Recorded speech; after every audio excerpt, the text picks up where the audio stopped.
네, 오늘 정치권 이슈들은 신성범 전 의원, 배종호 세한대 교수와 함께 자세하게 짚어보겠습니다. 어서 오십시오. 네, 안녕하세요. 네, 안녕하십니까. 네, 먼저 국민의힘 전당대회 얘기부터 해보겠습니다. 차기 당대표 지지율부터 보실 텐데요. 나경원 전 의원이 불출마를 선언한 이후에 안철수 의원의 상승세가 두드러지고 있는 모습입니다. 먼저 한국갤럽 여론조사 결과를 보면 안철수 의원이 60.5%, 김기현 의원이 37.1%로 조사가 됐습니다. 김기현 의원을 안 의원 20%포인트 넘게 앞서는 결과로 조사가 됐고요. 다음 보시겠습니다. RN서치 조사 결과에서는 안철수 의원이 46.6%, 김기현 의원이 41.2%로 조사가 됐습니다. 역시 오차범위 내이기는 하지만 안 의원이 앞선 결과인데 나경원 전 의원이 불출마 선언을 한 직후에는 안철수 의원의 지지율이 오르기는 했습니다만 김기현 의원이 여전히 앞선 모습이었는데 며칠 만에 다시 여론조사 결과가 안철수 의원이 앞서는 것으로 나왔습니다. 먼저 이 배경은 어떻게 좀 봐야겠습니까? 뭐 배경보다는 제가 이 대목을 볼 때 조심스러운 대목은 우리가 이 자리에서 여러 차례 말씀드렸습니다만 이것은 이 여론조사는 여론조사 기관에서 갤럽이든 RN서치든 인구 분포에 근거해서 표본을 만들어서 샘플링을 해서 조사한 거다. 이렇게 대전제를 깔고 네. 다만 우리 대표는 아시는 대로 우리 책임 당원들이 뽑는 거란 말이에요.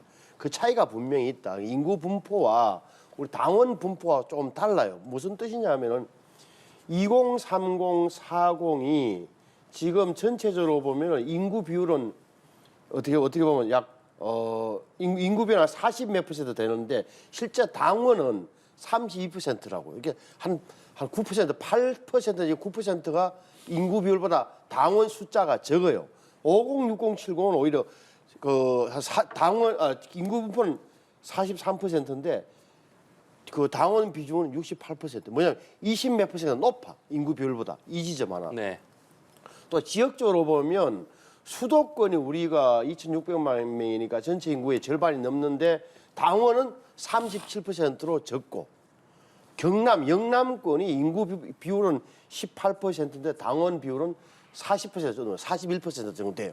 이런 연령별, 세대별, 그 다음에 지역별로 우리 당원 분포가 인구 구성비와 좀 다르다. 저 대목이 어떻게 투영될 건가를 일단 나타날 것인가를 잘 봐야 된다. 또 우리 책임당원은 정치적 고관여성이다 이 말이에요. 정치적 고관여성에 대해서는 안철수 의원에 대해서는 아직도 우리 식구가 아닌 것으로 여겨지는 비토 분위기가 남아 있어요. 그래서 이 조사를 가지고 안철수 의원 바람이 분다. 뭐 안철수 의원 측에서 이렇게 이야기하고 싶어했지만 조심스러운 대목이 있다는 걸 일단 먼저 말씀을 드릴게요. 네, 말씀하신 대로 김기현 의원도 이번 조사가 책임 당원을 대상으로 한 조사가 아니기 때문에 그렇게 큰 의미를 부여하지는 않는 모습입니다만 그럼에도 불구하고 안철수 의원의 뒤지는 조사가 나왔기 때문에 당원들의 마음을 더 얻기 위해서 노력하겠다 이런 입장을 밝혔습니다. 현 여론조사 흐름은 좀 어떻게 보고 계십니까? 일단 여론조사 흐름을 보면은 안철수 후보의 상승세가 계속 이어지고 있다.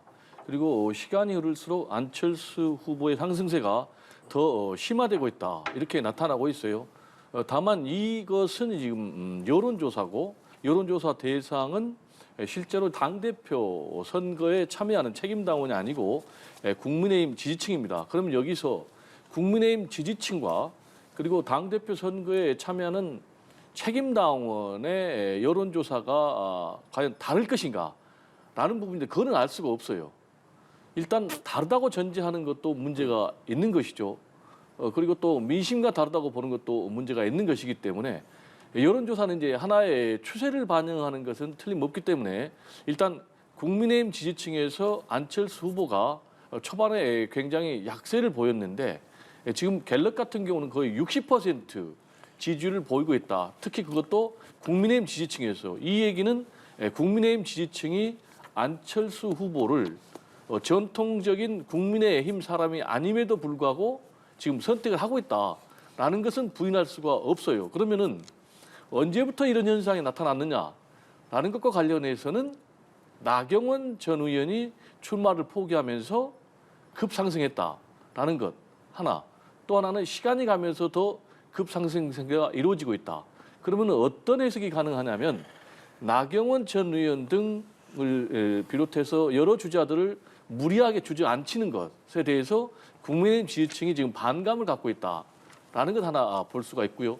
또 하나는 역시 이 총선에서 당의 얼굴로 누구를 내미는 것이 더 낫는가, 이 총선 경쟁력에 있어서 김기현 후보보다는 안철수 후보가 더 낫다라는 그런 해석이 가능하거든요.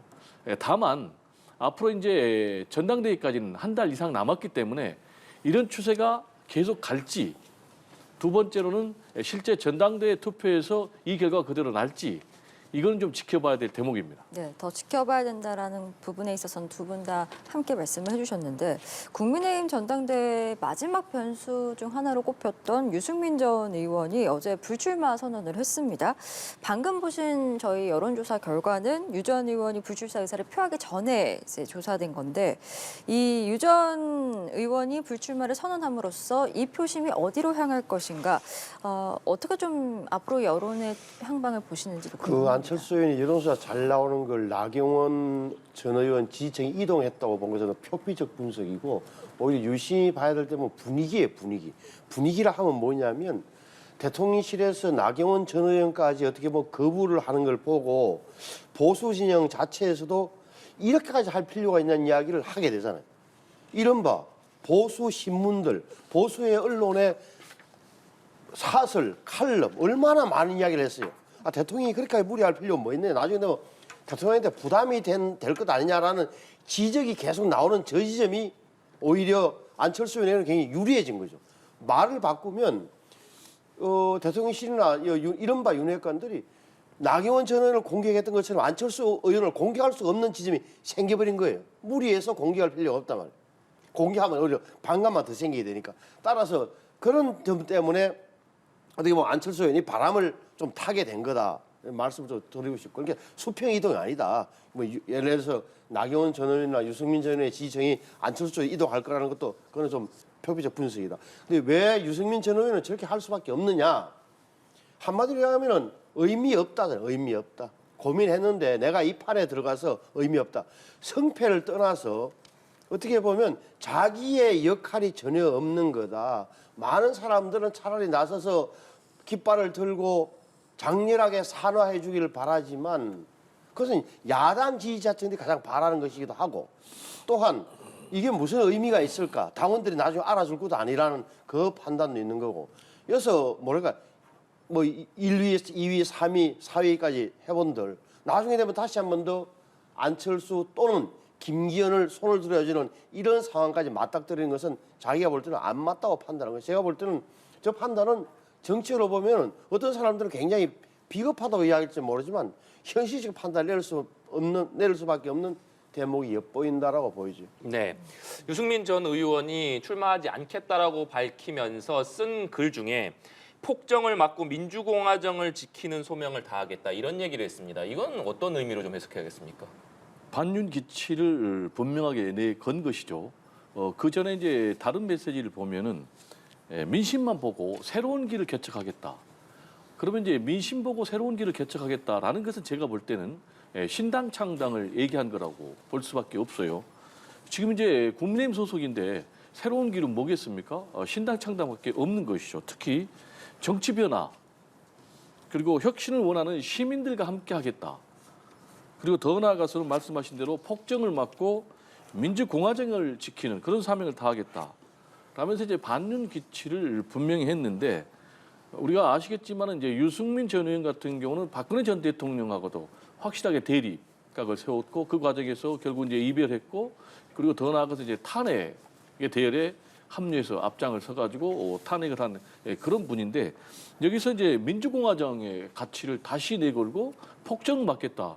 이 얘기는 반윤의 길을 확실하게 가겠다는 거예요. 그래서 그 첫 단계로는 이제 신당 창당하겠다라는 것을 봐야 되는데, 그럼 이제 신당 창당하면은 누가 가겠는가라는 것. 일단 이준석 전 대표 같은 경우도 합류할 가능성이 매우 높죠. 그리고 또 김웅 의원도 이 유승민 전 의원의 메시지에 부응하는 그런 메시지를 내놨어요. 굉장히 의미심장한 말을 해놨는데, 지금은 치킨 게임일 뿐이고 단풍 들 때가 진짜 진검 승부할 때다. 그럼 이 얘기는 뭐냐면은 단풍 들 때쯤이면 이제 공천 문제가 계속 커지는 거예요. 그러면 이제 공천 내용이 일게 되면은 그때 대거 이탈이 되면서 신당 창당하겠다라는 것으로 이제 그렇게 해석이 되기 때문에 이제 어떻게 보면 구체적인 시기 문제까지 나왔기 때문에 제가 볼 때는 유승민 전 의원은 신당 창당의 길로 분명히 갈 것이다 이렇게 전망이 됩니다.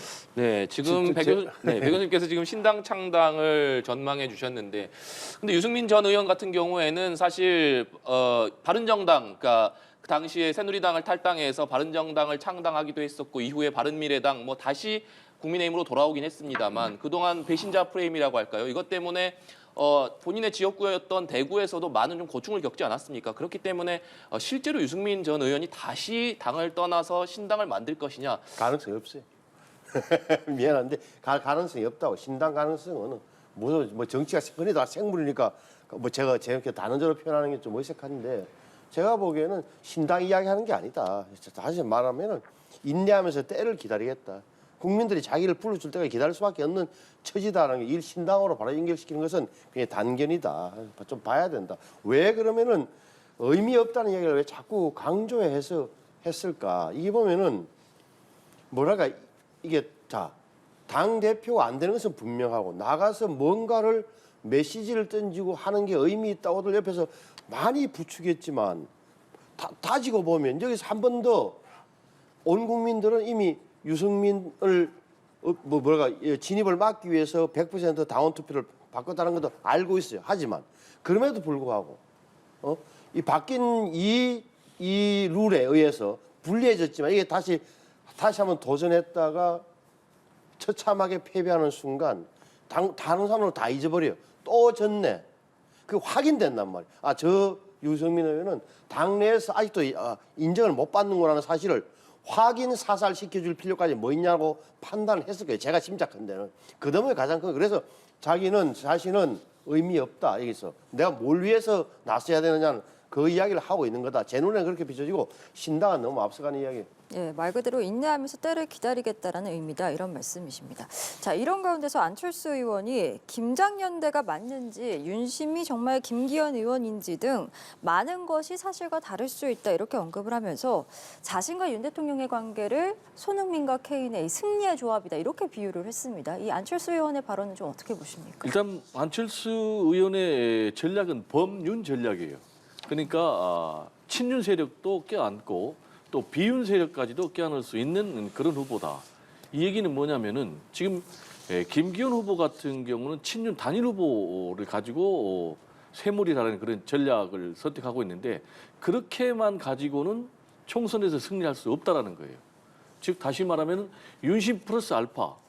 구체적으로 얘기하면은 자신이 대표가 되면은 윤석열 대통령의 지지층 플러스 수도권 지지층 그리고 또 2030 지지층 그리고 중도 외연까지 확장할 수 있는 그래서 김기현 후보가 당대표가 되면은 시너지 효과를 못 내지만은 자신은 시너지 효과를 낼 수가 있다. 그러면서 과거사를 얘기를 했거든요. 즉 그 얘기는 뭐냐면은 윤석열 대통령과 안철수 후보가 대통령 선거 과정에서 후보 단일화를 했지 않습니까?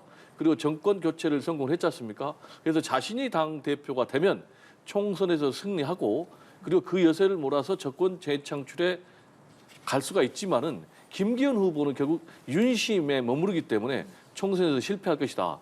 라는 것을 이제 차별화하기 위해서 이런 메시지를 던진 것이 아닌가 분석이 됩니다.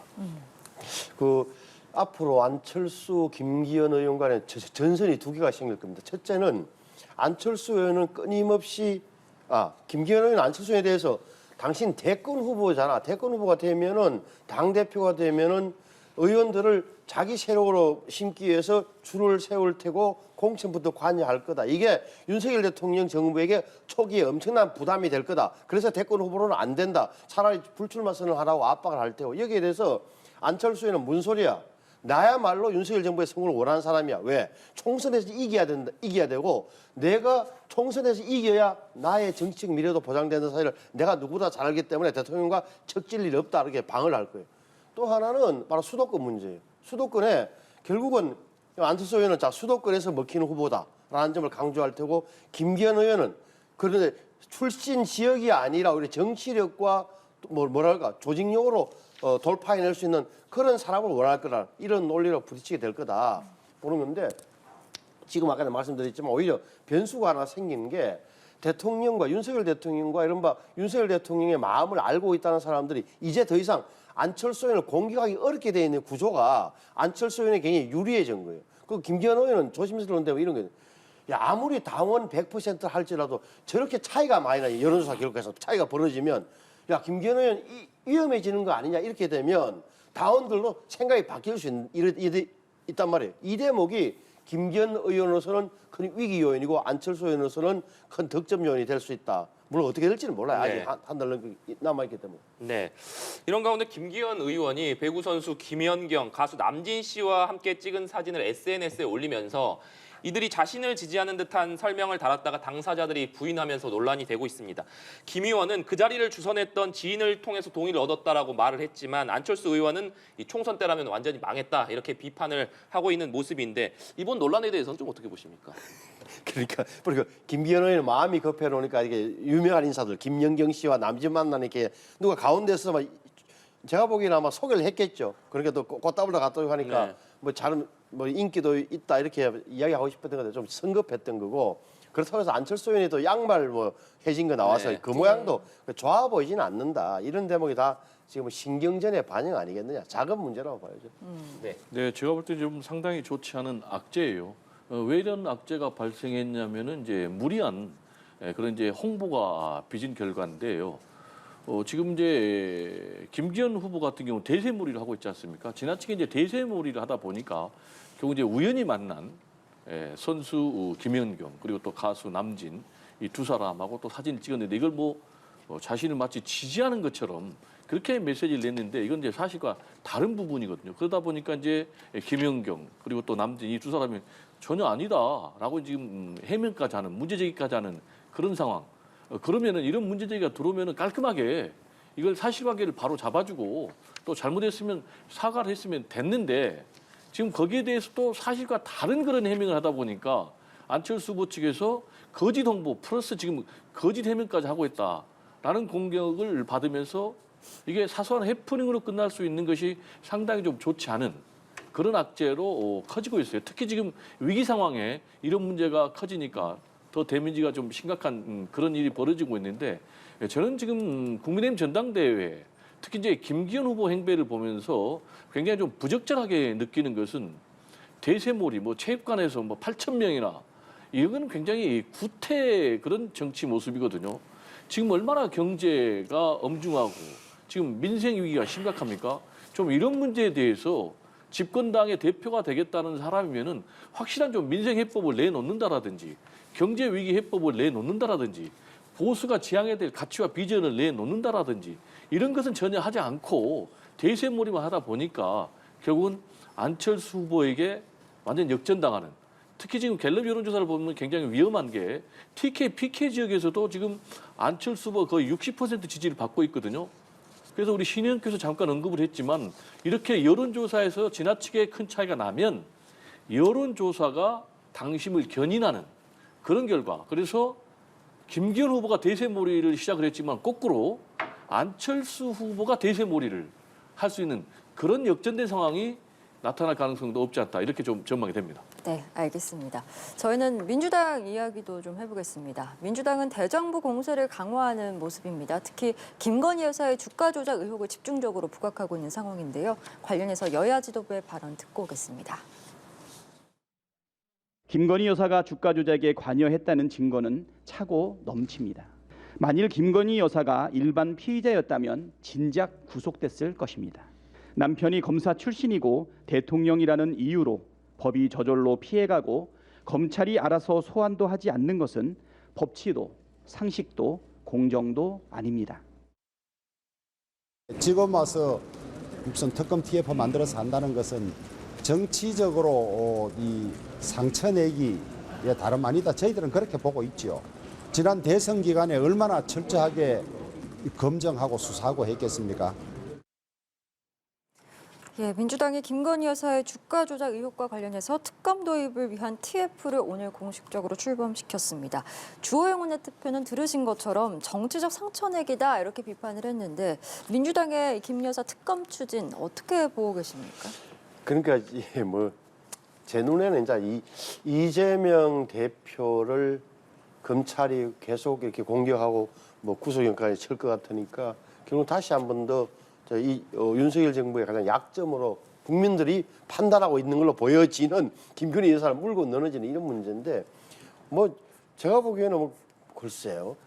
저는 이런 생각을 해요. 그러니까 김건희 여사 저 부분이 지난번 대통령 선거 전에 그러니까 문재인 정부 시절에 이성윤 중앙지검장의 팀이 굉장히 2년 넘게 조사를 해서 그게 김건희 여사를 소환 조사를 안 했단 말이에요. 그 이유는 당시에 뭐라도 나왔으면 제가 보기에는 안 부를 이유가 전혀 없었을 건데 당시에는 못 찾아냈거나 뭐가 진술이 안 나왔다고 보는 게 좀 맞는 거라는 생각을 먼저 하게 되고 또 하나는 지금 구속돼 있는 권오수 씨나 이런 사람들이 법정에서나 수사 과정이나 법정에서 한 번도 김건희 씨 연루 사실 이야기한 적이 없어요. 무슨 말이냐면은 원래 김건희 여사가 우리하고 짜고 했다든지 우리하고 정보를 받아서 했다든지 뭐가 이런 얘기 함직하잖아요. 왜? 대통령 영부인이 된 마당에 대통령 영부인을 물고 들어가면 훨씬 더 그 연루 사실을 밝히면 자신들을 유리해질 텐데 왜 그런 이야기를 안 할까라는 대목도 남아 있는 거란 말이에요. 그래서 이 문제에 대해서는 사실은 주가 조작에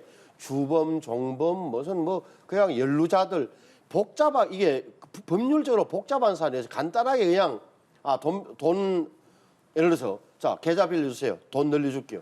여기에 했다고 해서 이것을 처벌할 수 있는 거는 좀 별개의 문제가 남아 있다. 또 하나는 지금은 보십시오. 서울중앙지검 아직도 최종 결정을 안 내리고 있는 거예요. 어떻게 될지 몰라요. 2월 10일 날 권오수 재판이 1심 재판이 끝나고 나서 어떤 검찰이 결정을 내야 될지는 좀 지켜보고 이야기하는 게 맞다. 특검까지는 너무 저는 앞서간다는 느낌이 들어요. 너무 앞서 나가는 것이다 민주당이 이렇게 말씀해 주셨습니다. 저는 뭐 김건희 여사에 대해서 특검하는 것은 당연하고 마땅하다 이렇게 봅니다. 그 이유는 어떨 때 이 특검을 도입하냐면은 검찰의 수사에 독립성과 중립성, 공정성을 담보하기 어려울 때 하거든요. 그러면 그런 경우가 언제냐면은 고위층의 권력형 비리 또는 수사기관이 연루될 때 그러거든요. 근데 지금 김건희 여사 같은 경우는 대통령 부인 아니겠습니까? 그리고 단순한 대통령 부인이 아니고 검찰총장 출신의 대통령 부인이시거든요. 그리고 또 윤석열 대통령 같은 경우는 자신의 최측근인 한동훈 법무장관 앉혀놓고 또 친윤 사단의 검찰총장 또 친윤 사단이 대거 포진한 그런 검찰. 그래서 검찰 직할 체제를 구축하고 있다. 그래서 지금 민주당에서는 윤석열 검사 독재 정권이다. 이렇게까지 규정하고 있는데 그러면은 이런 정권의 검찰이 과연 공정하고 독립적이고 중립적인 그런 수사를 할 수 있겠습니까? 따라서 제가 볼 때는 이제 특검을 도입하고 그래서 국민들의 의혹을 좀 불식시켜 줘야 되는데 특히 지금 관련자 9명은 다 구속 기소돼 가지고 지금 재판을 받고 있거든요. 그런데 지금 김건희 여사에 대해서는 아예 조사 자체를 안 했단 말이에요. 최소한 소환도 한 번도 안 했고 그리고 또 서면 조사도 안 했거든요. 그러면은 이건 너무나 좀 법이 공정하게 형평되게 적용되지 않는다라는 그런 의심을 가질 수가 있고 특히 반면에 이재명 대표에 대해서는 지금 뭐 여러 차례 지금 소환하고 있고 또 소환하겠다고 나서고 있고 압수수색만 해도 지금 뭐 200번 넘게 하고 있고 그런 거 보면 너무나 맞지 않다. 따라서 이런 국민적인 의혹을 확실하게 정리하기 위해서 만약에 지금 김건희 여사가 너무 억울하다 그런 입장 아니겠습니까? 차라리 그러면은 특검을 해서 그런 억울함을 국민들에게 확실하게 밝히는 게 맞다. 저는 개인적으로 그래서 생각을 해봅니다. 네. 어제는 비명계 의원들의 모임인 민주당의 길 첫 토론회가 있었습니다. 이재명 대표가 직접 참석해서 축사를 하기도 했는데 여기에 참석한 의원들은 그 모임이 비명계 모임으로 분류되는 것에 대해서는 경계를 했지만 토론회에서는 쓴소리가 이어졌던 것으로 전해지고 있습니다. 특히 민주당의 낮은 지지율이 이재명 대표의 사법 리스크 때문이다 이런 얘기가 나오기도 했고 홍영표 의원 같은 경우에는 당내에 다른 모색을 하는 사람들도 많다 이런 얘기를 하기도 하면서 이 단일 대우에 선을 긋기도 했는데 민주당 내 비명계의 기류는 현재 좀 어떻게 흐르고 있다고 봐야겠습니까? 일단 비명계는 이재명 대표 이후를 지금 겨냥하는 그런 행보를 계속 하고 있어요. 말씀하신 대로 이제 민주당의 길이 출범을 했지 않습니까? 네. 기존의 전당대회의 비명 중심으로 하는 반성과 혁신을 이제 확대 개편한 건데 지금 이제 전체적인 민주당의 기류는 지금 여권에서 대대적인 사정 드라이브를 걸면서 사실상 단일 대우가 형성이 되었어요. 그래서 이재명 대표 죽이기 또는 야당 탄압. 그렇기 때문에 다른 목소리를 좀 내기가 굉장히 어려운 상황.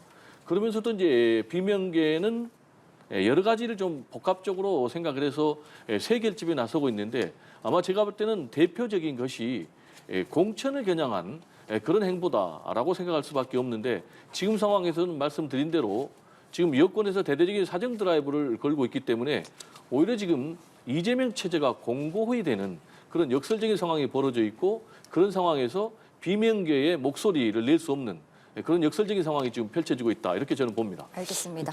제가 보기에는 비명계 속마음은 정말 비명을 지르고 싶을 거예요. 이런 식으로 자신들이 잘 모르는 사안 때문에 연환계 완전히 이재명 대표 얽혀가지고 이재명 대표의 개인적인 어떤 성남시장 시절에 경기도지사 시절의 문제 때문에 완전히 당 전체가 끌려 들어가는 이 상황에서 어떻게 할 수 있을까? 배신자 소리도 듣기 싫어서 반대도 못하지만 전전 근거하는 거죠. 제가 보기에는 뭐 지금은 단순하게 뭐 비전 모임이라고 하지만 이게서 촉매자가 될 수밖에 없을 거예요. 알겠습니다.